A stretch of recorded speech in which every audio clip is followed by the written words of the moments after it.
जय कुटे बाबा जय गुरुदेव जी महाराज का कहना है काका हरे रहना है। हाथ जोड़ कर विनय हमारी हो जाए सब शाकाहारी। जय गुरुदेव जय गुरुदेव। शब्द रूप में सर्वत्र विराजमान परम पूज्य स्वामी जी महाराज तथा उनके उत्तराधिकारी श्रद्धे पूज्य महाराज जी के चरण कमल में कोटि कोट नमन प्रणाम वंदना करते हुए इस सत्संग समारोह में इस रक्षाबंधन के अवसर पे दूर दराज से पधारे हुए और ग्रामवासियों माताओं बहनों बड़े बुजुर्ग नौजवान दोस्तों सभी लोगों से हाथ जोड़ करके सादर जय गुरुदेव जय गुरुदेव। देखिए सत्संग सुनना क्यों जरूरी है, सत्संग क्यों सुनना चाहिए, सत्संग सुनने से क्या लाभ होता है, सत्संग क्या चीज है। देखिए सत्संग का मतलब होता है सत्य का संगति। सत्य क्या चीज है? सत्य वो चीज है जो अजर अमर अविनाशी सदैव एक साथ आता हो, कभी उसमें परिवर्तन ना हो, वही सत्य है। जो नाश्वर है नष्ट होने वाला है वो सत्य नहीं सकता। सत्य सिर्फ उस प्रभु है और उनके नाम है। इसलिए संतों का संगति उत्तम है। जो संतों की संगति होती है, संत महात्मा जो संत उस प्रभु से मिले होते हैं, ऐसे जब महात्मा मिल जाते हैं तब उस प्रभु की प्राप्ति होती है और उस प्रभु का नाम मिलता है जो सत्य है। वही प्रभु एक सत्य है और उनके नाम सत्य हैं। इसलिए सत्य की संगति करिए और अच्छे संत महात्मा की तलाश करें जिससे उस प्रभु की प्राप्ति हो जाए। देखिए महात्माओं ने कहा है बिन सत्य संग विवेक न होई, राम कृपा बिन सुलभ न सोई, तब ही हो सब संशय भंगा, जब बहुकाल करिए सत्संगा। देखिए जब उस प्रभु की अपार दया और कृपा होती है तब हम लोगों को सत्संग सुनने का अवसर मिलता है। और जब हम सत्संग सुनते हैं, सत्संग सुनने से हम लोगों के अंदर जो अनेक प्रकार के संशय भ्रम होते हैं वो कट जाते हैं और जब कटते हैं तब उस प्रभु के प्रति हम लोगों का लगाव बढ़ता है और दुनिया के प्रति विरक्ति पैदा होती है। और जब दुनिया से विरक्ति पैदा होगा तभी उस प्रभु के प्रति लगाव पैदा होता है। और फिर महात्माओं ने कहा बिन सत्संग ना हर की था, तेहि बिन मोह न भाग, मोह गए बिन राम पर, तब दृढ़ अनुराग। यानी कहने का मतलब जब तक हम लोग सत्संग नहीं सुनेंगे तब तक उस प्रभु की भक्ति नहीं होगी।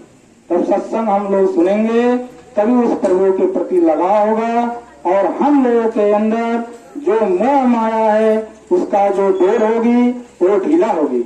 और जब उसका मोह ढीला होगा तब हम लोगों की लगाव उस प्रभु के प्राप्ति में होगी।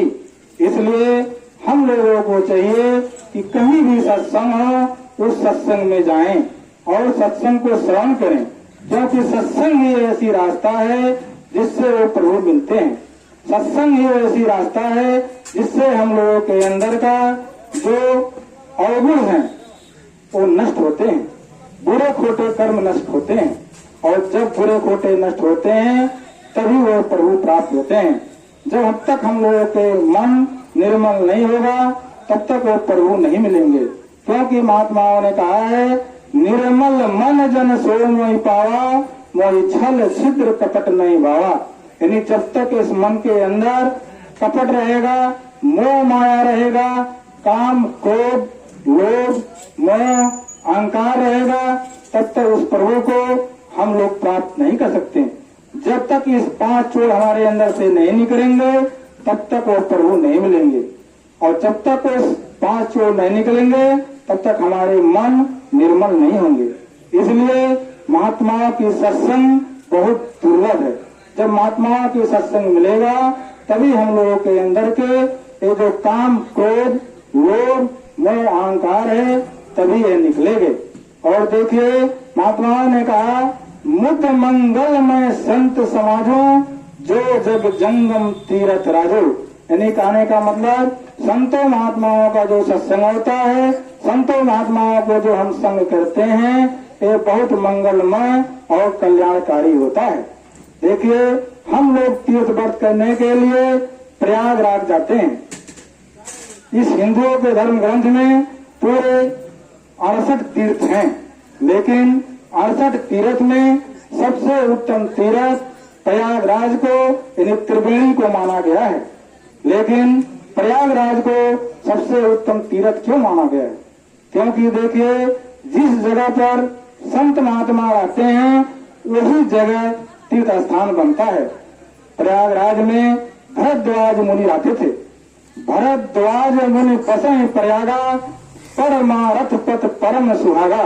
यानी कहने का मतलब भरद्वाज मुनि वहां रहते थे।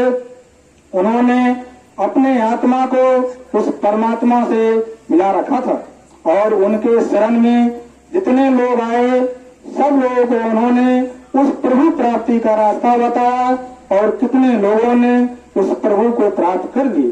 देखिए जिस जगह पर संत महात्मा रहते हैं उनके शरीर में जब वो प्रभु प्राप्त कर लेते हैं, जो उनके शरीर से कीड़े निकलते हैं, उस कीड़े से यानी जो उनके शरीर से कीड़े निकलते हैं वो कीड़ा जहाँ जहाँ पड़ता है सब वो पवित्र हो जाता है।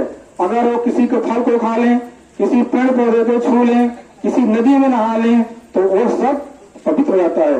इसीलिए वहाँ भरद्वाज मुनि रहते थे, तो उस जगह को सबसे उत्तम तीर्थराज माना गया। देखिए अभी आप लोगों को मालूम होगा कि जिस जगह पर महात्मा लोग, संत महात्मा रहते हैं उसी जगह को तीर्थ माना गया है।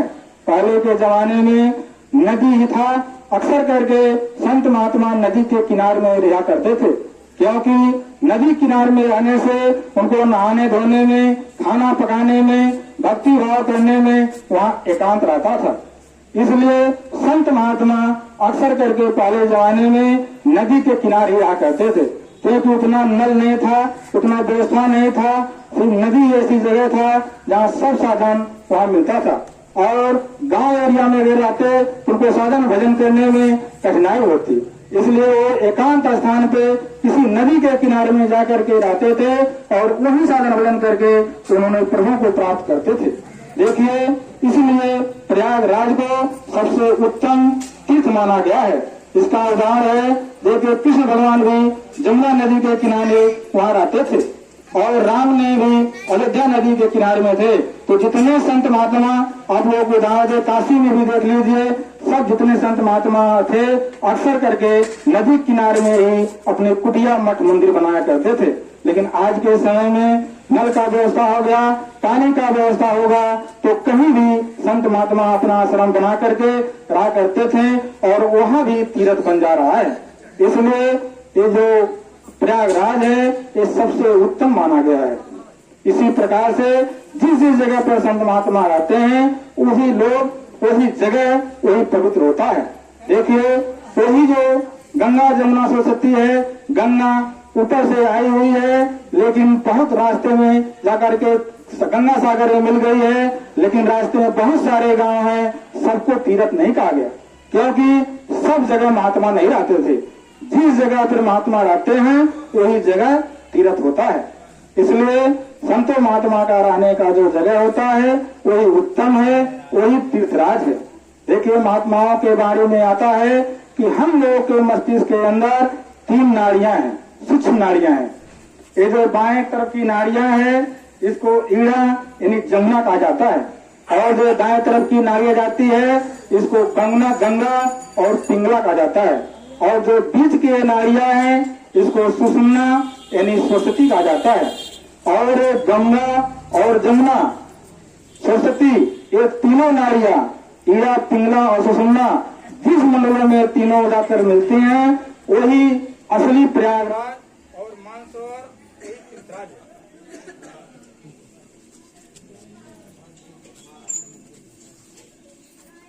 देखिए ये ईड़ा, पिंगला और सुषुम्ना जिस मंडल में ये तीनों जाकर के मिलते हैं वही जगह असली तीर्थराज यानी कहने का मतलब प्रयागराज मानसरोवर है। जब जीवात्मा उस मंडल में जाकर के स्नान करती है तो इसके हजारों जन्म लाखों जन्म के इसके बुरे खोटे कर्म वहां जाकर के नष्ट होते हैं। लेकिन कब ऐसा होता है? जब संत सतगुरु मिलते हैं। संत सतगुरु जब मिल जाते हैं और वो जो नाम दीक्षा देते हैं, हम उस नाम और दीक्षा की कमाई करते हैं, तब हमारे अंदर के काम क्रोध लोभ नष्ट होते हैं, यानी बुरे खोटे कर्म नष्ट होते हैं। तब हम उस मंडल में जाते स्नान करते हैं और स्नान करने के बाद हमारे जितने बुरे खोटे कर्म आते हैं सब नष्ट हो जाते हैं। लेकिन देखिए इस प्रयागराज नहाने से हम लोगों के बुरे खोटे कर्म नष्ट नहीं होंगे, क्योंकि ये तो प्रयागराज हम लोग जाएंगे तो तीर्थ स्थल में जाने के बाद धर्म की आस्था बढ़ती है। अगर सबका पाप कट जाता तो हम लोगों को नरक में नहीं जाना पड़ता। हम लोग बुरे खोटे काम करते और जहाँ गंगा जमुना सरस्वती में स्नान कर लेते, हमारा पाप नष्ट हो जाता तो हम लोग नरक में नहीं जाते। लेकिन ऐसा नहीं होता है। तीर्थ स्थानों पर जाने के बाद धर्म की आस्था बढ़ती है और धर्म की आस्था जब बढ़ती है तो हम लोगों के अंदर उस प्रभु की प्राप्ति की इच्छा बढ़ती है। महात्माओं ने कहा है कि तीर्थ में जाने से धर्म की बढ़ती है और संत महात्मा अगर मिल जाते हैं तो हम लोग को धर्म कर्म अर्थ मोक्ष 4 फल मिलते हैं। लेकिन अगर संत सदगुरु मिल जाते हैं तो हम लोगों को अनेक प्रकार के फल मिल जाते हैं।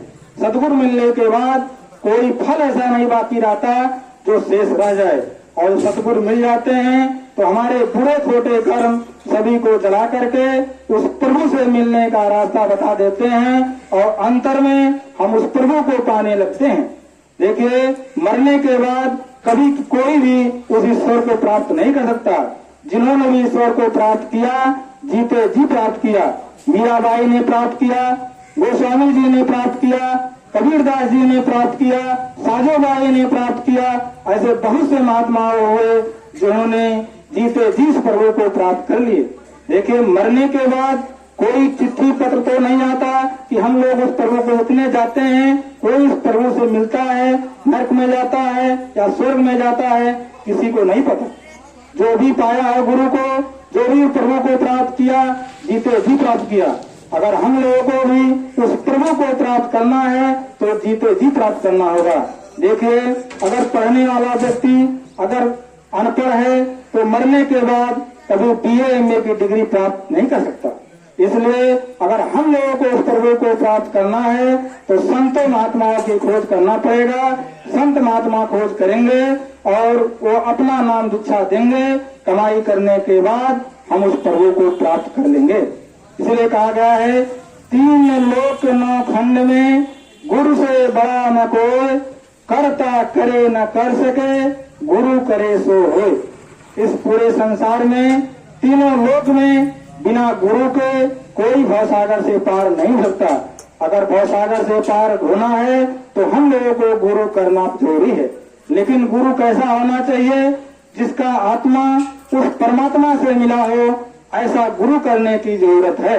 इसलिए आप लोग से हम यही कहना चाहेंगे कि अच्छे संत महात्मा की तलाश करिए और संत महात्मा की तलाश करके अपने जीवन को सफल बनाएं। महात्माओं ने कहा सत्संगत दुर्लभ संसारा, निमिष दंड भरी एक उबारा।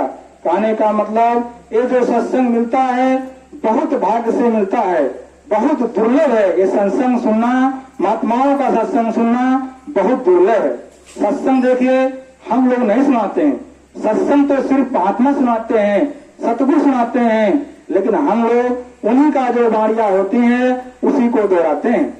पूर्ण संत महात्मा का सत्संग एक पल का अल्प अवधि का सत्संग भी बहुत लाभप्रद होता है। महात्माओं ने कहा हमन सीनी सायतो व औलिया बेहतर अस साला फैत बेरिया, यानी महात्माओं ने कहा कि देखिए एक पल की सत्संग भी अगर महात्मा का मिल जाए तो इस संसार के सारे सुख को एक तरफ कर दिया जाए और उस महात्माओं के सत्संग का एक क्षण का सत्संग एक पल पे कर दिया जाए तो भी सत्संग के बराबरी ये सारे दुनिया संसार के सुख नहीं कर पाएगी। इसलिए सत्संग बहुत दुर्लभ है। महात्माओं ने कहा बड़े भाग पाई सत्संगा बिन ही प्रयास हो भयभंगा। अगर हम लोगों को सत्संग पूर्ण संत महात्मा का सत्संग मिल जाए तो हम लोगों का काम आसानी से बन जाएगा और हम लोग भवसागर से पार हो जाएंगे। लेकिन देखिए ये भवसागर क्या चीज है? भवसागर कोई नदी नाला नहीं है। भवसागर है ये जो संसार है 84 लाख जोनिया, यही भवसागर है। 4 खान 84 लाख जोनिया, यानी 4 खान के 84 लाख प्रकार के जीव हैं। हम लोगों को मरने के बाद उसी 84 खान जोनियों में 84 लाख जोनियों में पड़ते हैं और 84 लाख जोनियों में पड़ने के बाद तब जाकर के एक बार मानव शरीर मिलता है। लेकिन सत्संग कब मिलता है? थोड़े पुण्य बिन मिले न संता सत्संगत संशोध करंता। जब हम लोगों के एक पूर्ण इकट्ठा हो जाते हैं, जब बहुत ज्यादा पूर्ण इकट्ठा होता है तभी सत्संग मिलता है। और जब सत्संग मिल जाता है तो हमारे जन्म मरण के चक्कर से महात्मा छुटकारा करा देते हैं। तो इसलिए देखिए ये सत्संग बहुत जरूरी है। कहीं भी महात्मा का सत्संग हो तो हम लोगों को उसको अवश्य सुनना चाहिए और उस पे सत्संग सुनने से खाली नहीं होगा, सत्संग पे अमल करना जरूरी है। दिन भर आप सत्संग सुनिए, इस कान से सुनिए और उस कान से उड़ा दीजिए, उसका कोई महत्व नहीं है। सत्संग सुनिए, उस पर विचार करिए, उस पर आचरण करिए, तभी सत्संग लाभप्रद है। नहीं तो सत्संग कहते जाए सुनते जाए तो कोई फायदा नहीं है। एक देहाती में उखान है कि भैंस के आगे बीन बजावे भैंस बैठ पगुड़ा। तो ऐसा सत्संग सुनने से कोई लाभ नहीं है। अगर सत्संग हम लोग सुनेंगे और उस पर अमल करेंगे तब जाकर के लाभ होगा। इसलिए आप लोग अच्छे महात्मा की तलाश करिए और उनका सत्संग सुनिए, अपने जीवन का कल्याण कराइए। लेकिन जो हम यही कहेंगे कि जो लोग ऐसे संत महात्मा पूर्ण संत महात्मा पा गए हैं वो लोग संदेह ना कहें और उनके रास्ते पे चल करके वो जो नाम और दीक्षा दिए हैं उसकी कमाई करते रहें और अपने जीवात्मा का कल्याण करा लें। यही कहते हुए हम अपने वाणी को विराम देना चाहते हैं। अगर हमारे कहने में किसी को किसी प्रकार का ठेस लगा होगा तो हम आपसे छोटे हैं, हमको आप माफ करेंगे। जय गुरुदेव।